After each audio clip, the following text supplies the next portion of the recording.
पिछले कुछ महीनों से पूरे विश्व में उथल पुथल देखी जा रही है। कौन किसके साथ खड़ा है और कौन किसके सामने, ये किसी को समझ नहीं आ रहा। और इन सब के मध्य में है अमेरिकी राष्ट्रपति डोनाल्ड ट्रंप, जो अपनी अजीबोगरीब नीतियों और बयानों के बीच चर्चा का केंद्र बने हुए हैं। इसी कड़ी में अमेरिका और चीन के बीच सेमीकंडक्टर चिप को लेकर भी तनाव देखा गया था। अमेरिका की तरफ से चीन को सीधी चेतावनी थी कि दुनिया भर में सेमीकंडक्टर चिप पर वह अतिरिक्त टैरिफ लगाएगा। चीन को लेकर अमेरिका की ये चेतावनी उस वक्त सामने आई थी जब चीन ने इसकी सप्लाई चेन को बाधित करने की कोशिश की थी। अमेरिका और चीन जिस वक्त सेमीकंडक्टर चिप को लेकर आपस में भिड़ रहे थे, तब एक और देश चुपचाप इसका एक और विकल्प बनने की राह पर अग्रसर हो रहा था, और वो देश था भारत। जो सपना हमने देखा था वो अब साकार होता दिख रहा है। ट्रंप के टैरिफ की खबरों के बीच भारत से जुड़ी ये खबर हमारे साथ साथ पूरी दुनिया के लिए बहुत खास है। दरअसल भारतीय आईटी मंत्री अश्विनी वैष्णव ने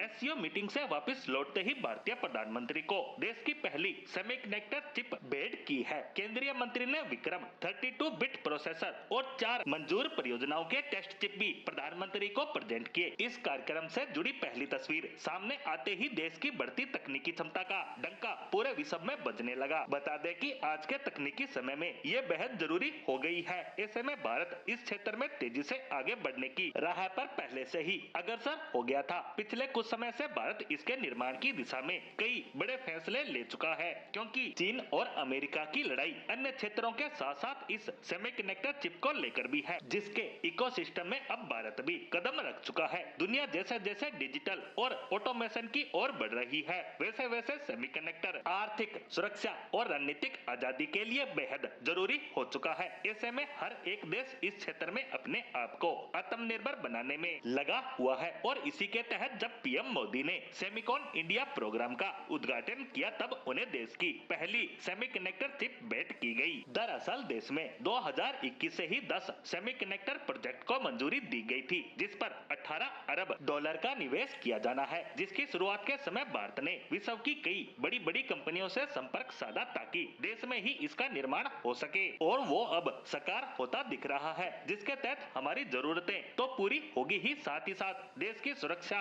चिंताओं को लेकर जो अटकलें लगाई जा रही थी उस पर भी विराम लगेगा। इसके अलावा हम इसे अन्य देशों को भी बड़े लेवल पर एक्सपोर्ट कर पाएंगे। बता दें कि अभी तक इस मार्केट के दो ही बड़े खिलाड़ी हैं, चीन और ताइवान, जो पूरे विश्व की जरूरतों को पूरा करते हैं, और उसी के चलते ये अपनी मोनोपोली भी चलाते हैं। ऐसे में भारत एक नया खिलाड़ी बनकर इस फील्ड में कदम रख चुका है, जो आने वाले समय में इस सप्लाई चेन का एक बड़ा हिस्सेदार होगा।